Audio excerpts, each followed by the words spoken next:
ప్రజలకు సమర్థవంతమైన సేవలు అందిస్తూ విధి నిర్వహణలో జాగ్రత్తగా ఉండాలని జిల్లా ఎస్పీ అఖిల్ మహాజన్ అన్నారు.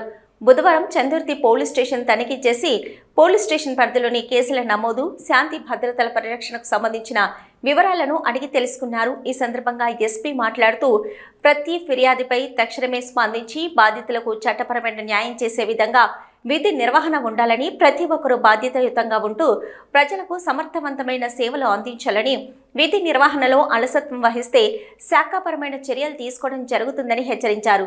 సిబ్బందికి ఏమైనా సమస్యలు ఉంటే తమ దృష్టికి తీసుకొచ్చి రావాలని సూచించారు. బ్లూ కోల్ట్ పెట్రోకార్ సిబ్బంది 100 డయల్ కాల్స్కి తక్షణమే స్పందిస్తూ వెంటనే సంఘటన స్థలానికి చేరుకొని సమస్య పరిష్కారానికి చర్యలు చేపట్టాలన్నారు. పెట్రోలింగ్ సమయంలో పోలీస్ స్టేషన్ పరిధిలో ఉన్న రౌడీ షీటర్లను ప్రతిరోజు తనిఖీ చేయాలన్నారు. పోలీస్ స్టేషన్ పరిధిలో ఎలాంటి అవాంఛనీయ సంఘటనలు జరగకుండా సిబ్బంది కృషి చేయాలని, అందరూ విధులు నిర్వహించడం ద్వారానే శాంతి భద్రతలు అదుపులో ఉంటాయని సూచించారు. ఈ కార్యక్రమంలో సిఐ వెంకటేశ్వరరావు, ఎస్ఐ అంజయ్య సిబ్బంది పాల్గొన్నారు.